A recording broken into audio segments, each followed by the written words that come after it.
what aisle can I find the prunes? Oh, you're not gonna... Oh, no. Oh, no, I'm stuck in the zombie apocalypse. Help! Help! I need some help!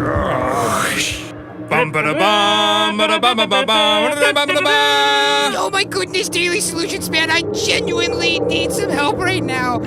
Yes, it is I, Daily Solutions Man, and I'm here to tell you that if you're looking for a place that's actually as quiet as a graveyard, you should find a float center that has implemented double stud walls. Well, more problems to solve. Daily Solutions Man, away! Bum ba da dum bum bum bum bum. Man, that guy sucks. All right, Mildred, it's up to you. Here we go.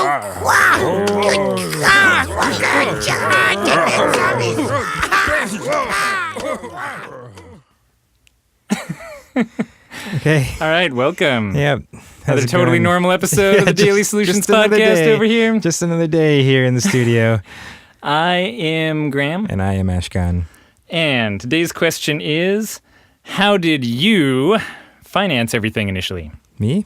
Us. Oh. The collective you. I see. Doesn't say that, I'm just assuming. It makes more sense as a question. Yeah. And really, I think they meant float on, right? Yeah. Oh, okay. This is all starting to make more sense the further we... Yeah, it was pretty much, it was just bubblegum, Band-Aids, and shoestring for the most part, yeah. Yeah, it was pretty... I guess we don't even really tell this story as much anymore because it's so different. It's embarrassing, and it's just so different than what we recommend. Yeah, do as we say, not as we did. But we started.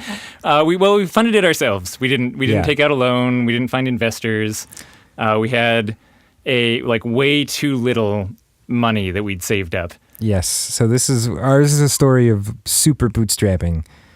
Not supers in the sense of we did a great job, more like supers in the sense of we really bootstrapped we hard. didn't spend a bunch of money. We bootstrapped and our boots weren't very great.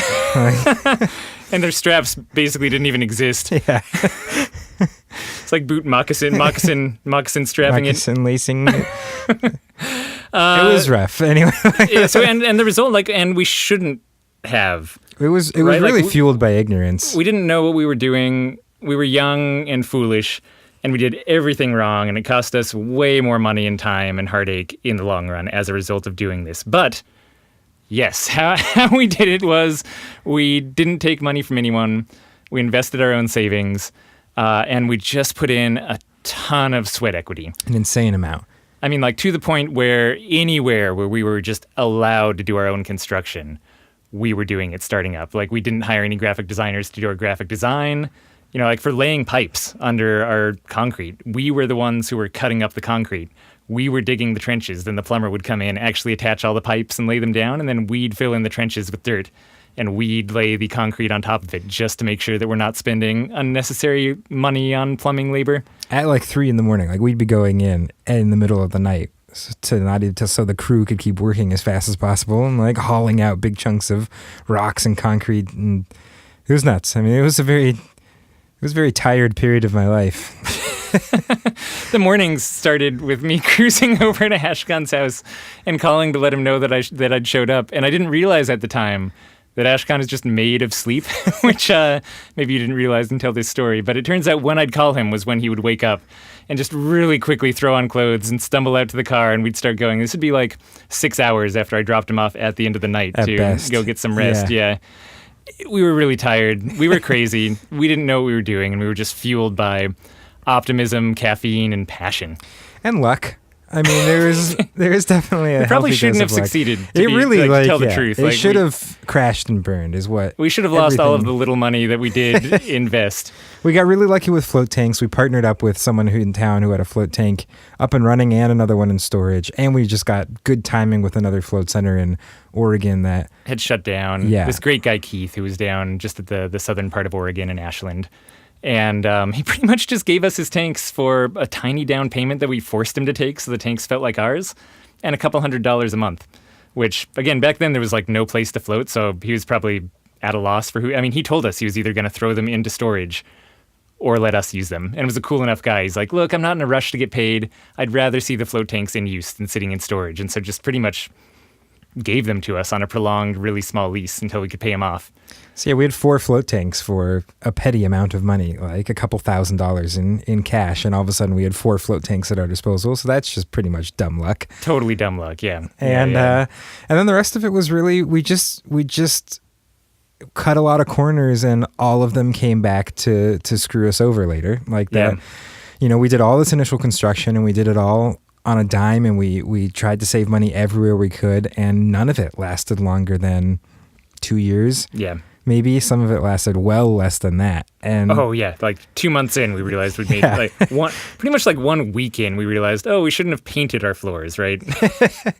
And we also we opened our float center at like pretty much an inappropriate stage to open a business. Like we had no seating, like our lobby was almost entirely barren. Like we had really just like the cheapest water cooler, like anything that was in there was the cheapest version. Yeah, that was the most unaesthetically appealing. We had nowhere to put towels. Like it was to the point where, had we not been like the only float center in town, I think we would have just been laughed out of this city before anyone even like was consider coming and floating with us. Oh, if we were to try to open the initial float on that we opened back in the day right now, no one would, like, there's so many better float centers to go to in town. Like no one would come to our janky, cheap float center that we set up. And I was going to, like, at some point we were going around the space to try and find out what of our original construction actually remained. And what we found was a length of wall that was about 2 feet wide. And that's it. Of all the flooring and every wall that we constructed in our entire space, nothing remained. We'd torn out everything at least once. Some of it, including floors, 2 or 3 times per room. And there's a little 2-foot stretch of wall from our original bootstrapped construction that was still in there and had managed to survive. And we're probably going to kick ourselves in another year for letting that stay there. It's probably just going to come back to haunt us again. It's the Achilles heel. Our whole float center is going to collapse because of that one chunk of wall. Darn you!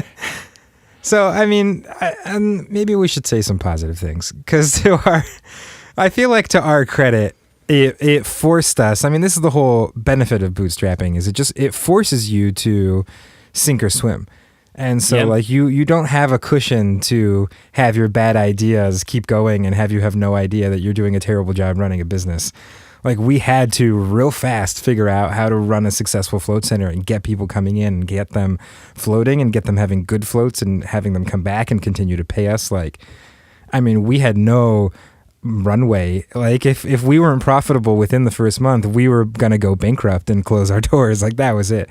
In fact, I remember we ordered all of our salt to fill 4 of our tanks, and we got like a net 30, so we had to pay 30 days after we got the salt. And it was like on day 29 of that net 30 that we got a big check from running a Groupon when we first opened. That was like just enough money to cover this big salt bill that was coming the day later, and that was it. We was just like, here, take this check, give it here, and we didn't have to declare bankruptcy. Like, great, we can live another day. Yeah, it was totally insane. So here's my positive takeaway. Okay. Which is we did all this stupid stuff and then we decided to share it. And now you get things like this podcast where we tell you in depth about all the idiotic things that we did when we first started up because we didn't know better. And you can learn from our stupid mistakes and not repeat them. And one of those is you just can't cut that many corners. And like, it is a very demanding business opening a float tank center. You're trying to get to absolute zero. Salt is incredibly damaging and destructive. And soundproofing is incredibly meticulous and costly. And to think that, I mean, if we hadn't been so naive and we actually knew what it took to open a float center, we wouldn't have had the money to do it without taking out a loan or investment. So looping back around to the initial question of how did we finance everything? Probably wrong, to be honest. Like it worked out for us. I mean, it was great to not be beholden to a bank or to investors. But man, those first 3 to 4 years when we were replacing everything we had built time and time again, our bank account just kept getting hit and we're like delaying self-payments and just going for months without taking a check. Those were tough learning experiences as a result of this. Yeah. I mean, we were working insane hours for years and years. I mean, we still kind of work insane hours, but like our version of insane, like it was, we paid for it in sleepless nights and sweat and hard work for sure. And okay, I have one more positive thing. Yeah, I got some more positive stuff. Okay, yeah, go for yours. I just did the most recent one. What's another positive from you? Another one is that we're not beholden to anybody.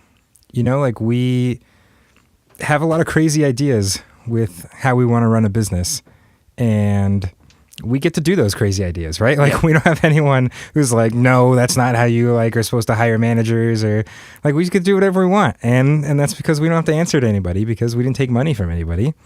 Yeah, and on the contrary, we don't have people telling us things we really should be doing. It's kind of like just not having, like, we're like 6-year-olds without an adult. Yeah. Which sounds great from the perspective of a 6-year-old, but from like the outside world, it's like, should that 6-year-old really be eating marshmallows for every meal of the day? Every day. You know?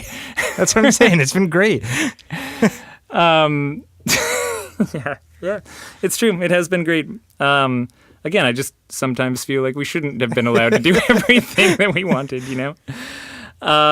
Shoot, now I forgot what the other positive thing that I was going to say was. Oh, here, okay, yeah, I do remember what it was. The other positive thing I was going to say is, as a result of things being so hard and of a lot of people going, like, even when you have money, construction is not easy, you know? So when we're talking about all these sleepless nights, things going wrong, you know, some fraction of that, let's just say that we were at like, you know, on a scale of 1 to 100, we were at like 99 of things that you can do wrong. And most centers are at like a 20 of things that eventually go wrong or something like that. The feeling of camaraderie, I think, that comes out of that is not to be overlooked. Like, I truly believe that part of the reason gone through a war together. Yeah, like part of the reason our industry is so magical is because we feel like brothers and sisters in arms. It's almost like we've been in the trenches together, like the salt trenches. We made it through, you know. And there's this like feeling of camaraderie that comes with the difficulty of setting up. So I think one of the, like, if we were just in the easiest business to set up in the world, I don't think that we'd feel this same sense of community and the bond that we have between float tank center owners. So I think that's something cool that comes out of being a freaking hard business. I guess for us specifically, I think it's also worth noting that like we were in a specific place in our lives where this made sense, you know what I mean?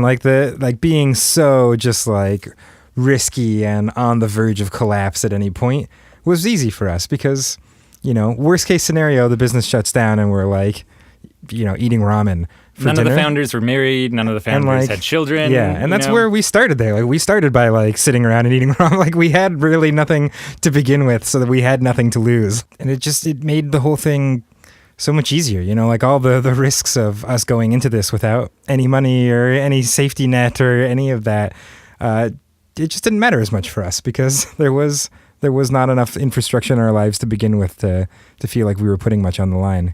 And we really love doing crazy things, so it's like right up our alley in every sense, yeah. So yeah, that's kind of, if you haven't heard it before, that's how we got started was, we funded things when we shouldn't have ourselves, and we got everything wrong, and we somehow just lucked out and not only survived but managed to kind of thrive in spite of it. So, and honestly, I mean, you do have those early days to thank for Float Tank Solutions overall and for this podcast even. You know, I don't think that if we hadn't gone through so many trying times that we would have been as kind of motivated to share that information and help stop people from suffering like we did, you know? Yeah, definitely. So, thanks to the tough times, you know, hats off to all the hard times. Okay. All right. Well, you guys Should we get real with them, though? We're secretly millionaires. We just funded this is nothing to us. If you guys have questions, you can go to floatanksolutions.com/podcast, and we have answers.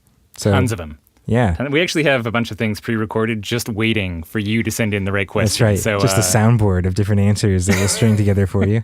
So there you go. The gauntlet has been thrown down, you know. Goodbye for it tonight. It's a bad soundboard. We didn't do a very good job with it. All right, but bye everyone. Bye.